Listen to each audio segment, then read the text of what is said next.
You're fucking talking. Get over it. I don't want to talk to you. Stop.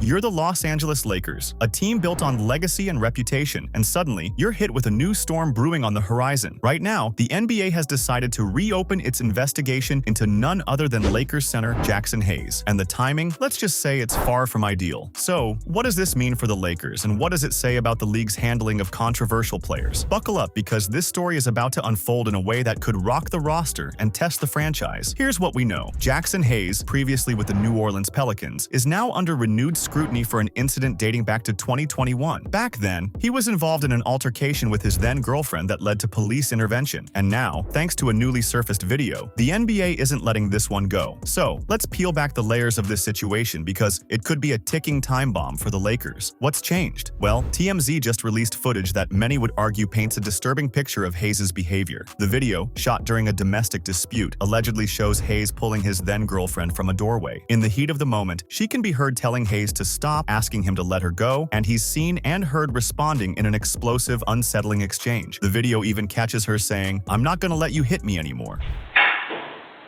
Stop. Stop, Jackson. You're fucking talking. Get over it. I don't want to talk to you. Stop. Stop. Let go of me. Stop. Let go of me. Stop. Let go of me. What's wrong with you?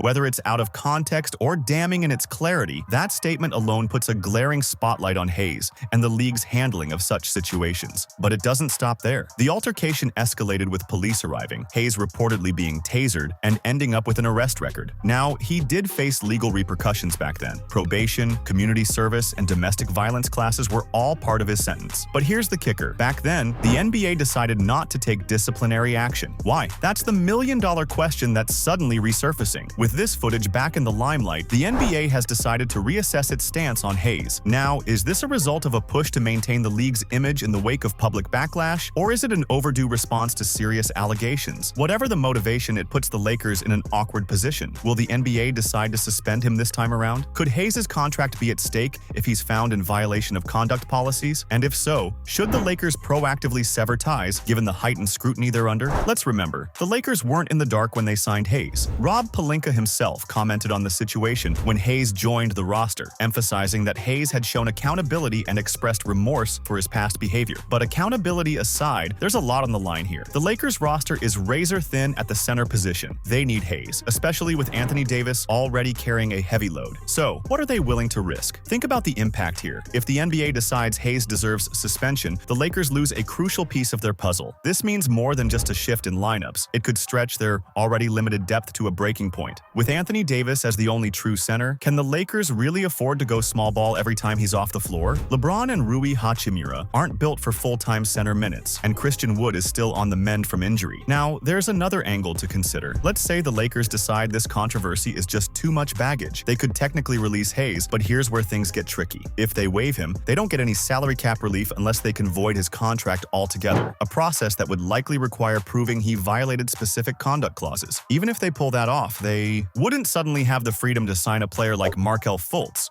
or bring back a familiar face like Lonnie Walker. So we're left with some tough questions. Is Jackson Hayes worth the potential fallout? Could this become yet another example of a franchise grappling with the blurred line between talent and accountability? As we look to the future, this entire situation begs the question, how will the Lakers navigate this delicate terrain? They're a team built on image, legacy, and one of the NBA's largest fan bases. With the league reopening its investigation, the Lakers might face pressure not just from fans, but from the entire NBA community. If Hayes ends up with a suspension, it would leave the Lakers in a vulnerable position, with only one true center to rely on and a roster that, quite frankly, wasn't deep enough in the first place. There's no doubt this is a tricky moment for the Lakers organization. They knew Hayes' past, but nobody expected this footage to re-emerge at such a pivotal time. And for Hayes himself, it could very well define the trajectory of his NBA career. The league's decision here could have ramifications not only for Hayes and the Lakers, but for how the NBA handles players with troubled histories moving forward. So, where do we go from here? Is this a story of redemption in the making, or is it a lesson in how the NBA confronts or avoids accountability? The clock is ticking, and one thing's for sure, the Lakers front office is about to have some tough decisions to make.